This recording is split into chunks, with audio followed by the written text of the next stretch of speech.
আসছেন? আমি জানতাম আমারে কোথায় পাওয়া যাবে আপনি ঠিকই বুঝে ফেলবেন। কি করে জানতেন?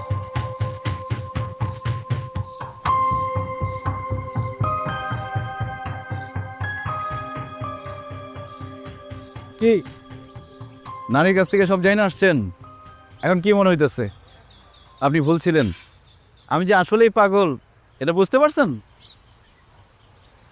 আপনি বলুন, কি মনে হচ্ছে আমার? আপনি তো মনের ভেতরের অনেক খবরই জেনে যান। অনেক খবর, সব খবর না। আপনার মনের ভেতরে একটা অন্ধকার আছে, সেখানে গিয়ে আর কিছুই দেখা যায় না। তবে এখন কেন আসছেন সেটা আমি জানি। কেন? আপনার ট্রান্সফার হয়েছে ঢাকায়, অতি দ্রুত চলে যাবেন, সেটা জানাইতে আসছেন। ঠিকই ধরেছেন, তবে শুধু সেটা জানাতে না, আপনাকে এটা ফেরত দিতে এসেছি। দোলজোড়া আপনার কাছেই থাকুক। কিন্তু আমি তো পাগল, পাগলের কাছে এসব জিনিস অপ্রয়োজনীয়। তাছাড়া আমার মা যে কারণে দুলজোড়া রেখে গেছে আমি জানি আমি কোনোদিনও সেরকম মানুষ খুঁজে পাবো না।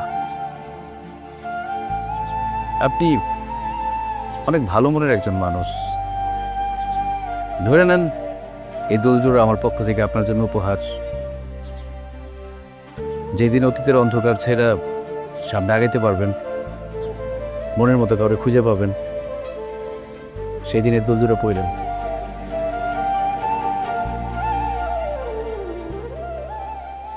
আমি কি আপনাকে একটা প্রশ্ন করতে পারি? কোনো ভনিতা না করে সরাসরি উত্তর দিবেন প্লিজ।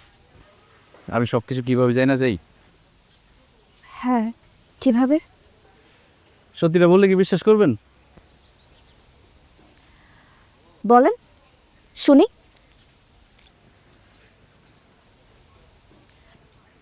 কাজ ছেড়া জামায় আমার কানে কানে এসে সব বোঝা দেয়।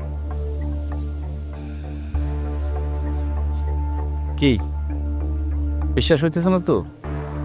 মানুষ মাঝে মাঝে বিশ্বাস অবিশ্বাসের মাঝামাঝি তো অবস্থান করে, তখন সে নিজে একটা ব্যাখ্যা তৈরি করে নেয়। সে অবস্থাটা কেমন সেটা সবাই বুঝতে পারবে না।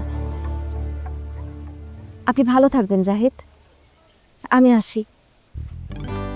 জান, খুব ইচ্ছা ছিল আপনাকে ফুল দিয়ে বিদায় বলবো, একটা কাঠগোলাপ বলে ভালো হইতো, কিন্তু সেটা এখন সম্ভব না। ইশাখা অসুস্থ, তারা রাইখা কোথাও যাইতে পারতেছে না। আপনি ভালো থাকবেন।